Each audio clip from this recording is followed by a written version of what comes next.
अस्सलामु अलैकुम।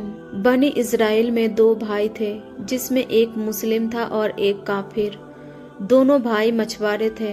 काफिर भाई बूत की पूजा करता था और जब मछली पकड़ने के लिए पानी में जाल डालता था तो उसकी पूरी जाल भर जाती थी और जाल खींचना मुश्किल हो जाता।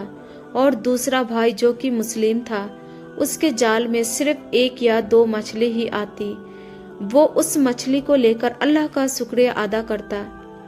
एक बार उस मुस्लिम मछुआरे की बीबी अपनी छत पर गई तो उसकी नज़र काफिर मछुआरे की बीबी पर गई, जो अच्छे कपड़े और अच्छे जेवरात पहने हुई थी।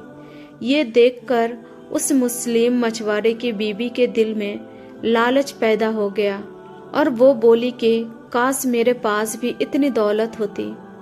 ये सुनकर काफिर की बीवी बोली कि तू अपने शौहर को राजी कर ले कि वो भी मेरे शौहर के माबूद की इबादत करे, ताकि तू भी मेरी तरह दौलतमंद हो जाए। ये सुनकर मुस्लिम की बीवी कुछ गमज़दा होकर नीचे आई। फिर जब उसका शौहर घर आया तो उसने अपने बीवी को गमज़दा देखकर उससे पूछा कि क्या बात है, तुम इतनी उदास क्यों हो? तो उसकी बीवी बोली कि या तुम मुझसे तलाक दे दो या तुम अपने भाई के माबूद की इबादत करने लगो। ये सुनकर उसके शौहर ने कहा कि ये अल्लाह की बंदी, क्या तू अल्लाह से नहीं डरती जो तू कुफ्र की बात करती है? तो वो बोली कि बस करो, इतनी बातें मत बनाओ, मैं इस तरह भूखी नंगी नहीं रह सकती। जबकि दूसरी औरतें और तुम्हारे भाई की बीबी को मैंने देखा कि वो अच्छे अच्छे कपड़े और जेवरात पहने रहती है।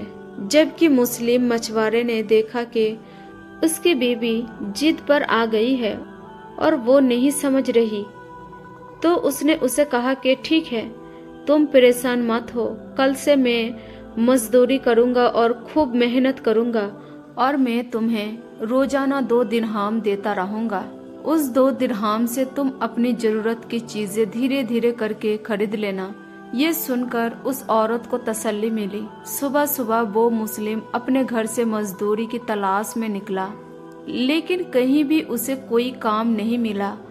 वो इधर उधर फिरता रहा, लेकिन किसी ने भी उसकी मदद नहीं की।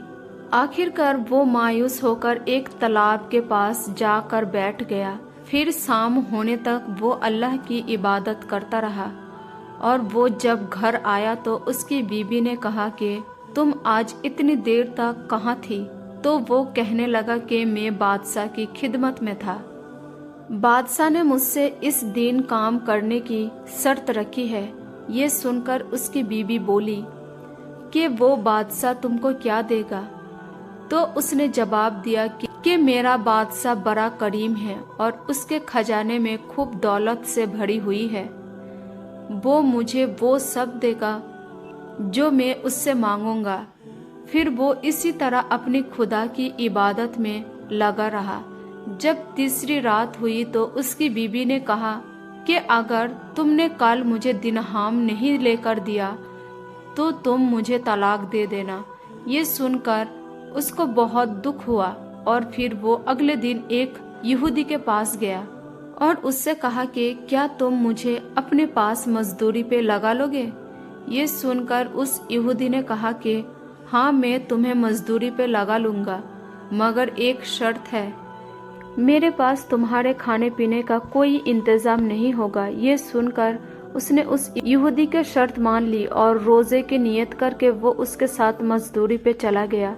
इधर दूसरी तरफ एक आदमी उसकी बीवी के पास गया। उसका दरवाजा खटखटाया तो उसकी बीवी बाहर निकली। तो उस आदमी ने उसकी बीवी को 29 असरफी दिए और उससे कहा कि ये तुम्हारे शौहर की मजदूरी है। तुम्हारा शौहर 29 दिन से बादशाह की खिदमत में था और फिर तुम्हारे शौहर ने बादशाह को छोड़ दिया। अगर वो 30वें दिन भी बादशाह की खिदमत में जाता तो उसे बहुत कुछ मिल जाता, लेकिन वो एक यहूदी के पास चला गया। अगर वो हमेशा बादशाह की खिदमत करता तो उसे हमेशा इनामो इकराम मिल जाता।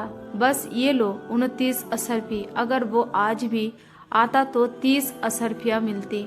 फिर वो औरत उसमें से एक असरफी लेकर बाजार गई और एक सुनार को वो असरफी दिखाया तो उस सुनार उसे असरफी के बदले 1000 दिरहम दे दिए। जब शाम को वो आदमी घर आया तो उसकी बीवी ने उसे कहा कि आज तुम कहाँ थे? तो उसने कहा कि आज मैं एक यहूदी के साथ काम पर था। तो उसकी बीवी ने कहा, आखिर तुम बादशाह की खिदमत छोड़कर किसी और की खिदमत क्यों करते हो? फिर उसने अपने शौहर को असरफियों का वाक्य सुनाया, जिसको सुनकर वो आदमी रोते रोते बेहोश हो गया। जब उसे होश आया तो अपनी बीवी से कहने लगा कि अफसोस, मैंने दोनों जहां के बादशाह की खिदमत को अपने ऊपर लाजिम ना किया। उसके बाद उस आदमी ने अपनी बीवी को छोड़ दिया और पहाड़ों पर चला गया, जहां खुदा की इबादत करके अपनी सारी जिंदगी गुजार दी और वहीं उसका इंतकाल भी हो गया।